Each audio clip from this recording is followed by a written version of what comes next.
This is Spyro the Dragon for the PlayStation 1, the second game developed by Insomniac Games, which gives you games like Ratchet and Clank and Resistance nowadays. This one came out in 1998, a 3D platformer for the PlayStation 1.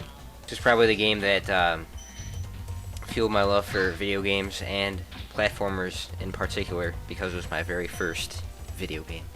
It's all about a dragon named Spyro, and Sparks the Dragonfly around and indicates his health to you.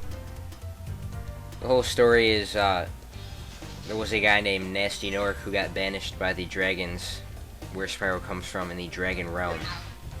He started experimenting with magic and trying to come up with a way to get back at the dragons for banishing him. So one day he discovers a spell and casts it on the dragons. It turns all of them into crystal and creates a bunch of his minions to steal all the treasure. Naturally, the spell misses Spyro, so it is his job to save the dragons and recover the treasure and stolen dragon eggs. The enemies he encounters don't put up that much of a fight. He has two basic attacks, charging and flame. Depends on the size of the enemy and if it has a certain kind of flame-proof armor, I guess. So smaller ones you could charge or flame, but if they have armor then it's only charge, and then bigger ones it's only flame, but if they have armor, usually there's some place, usually on their back, where you can flame them. He also can jump and glide. He can't stay in the air. In the most recent Spyro game, though, he has acquired the ability to fly. On the surface, the game may seem a little repetitive. There are 6 worlds, each with about 3 or 4 individual levels, which you have to clear out all the captured dragons and the stolen treasure, a boss level, and a little flying level. The whole idea behind the game is to get 100% recovered. You can, I guess, beat the game by defeating Nasty Nork in the 6th world, but I strive for 100%. Anyway, it's basically the same structure throughout the entire thing. The flying levels, basically you have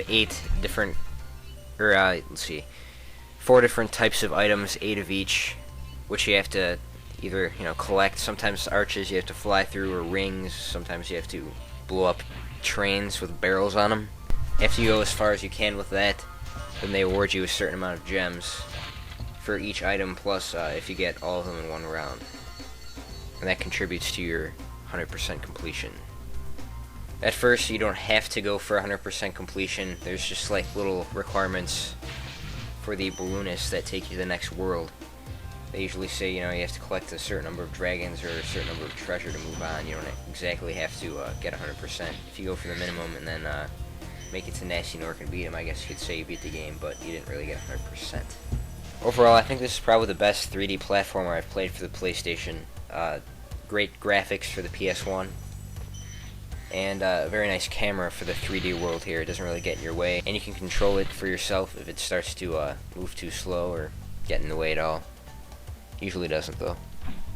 Also, the music is phenomenal in this game. There's a different song for each level and each world, and all of them were composed by Stuart Copeland of The Police. Really completes the mood, kind of fantasy sounding music, and there's certain levels at swamps, might be a little bit more gloomy sounding, really contributes to the mood. Also, you have Sparks the Dragonfly with you, like I said before, indicates your health. Yellow is full health, then to blue, then to green, and then once it disappears, you have 1 hit left before you actually lose a life, you get hit again. You could feed Sparks butterflies to increase the health of Spyro. So overall, it might seem a little repetitive on the surface, but once you get immersed in the gameplay, it's really a great gaming experience.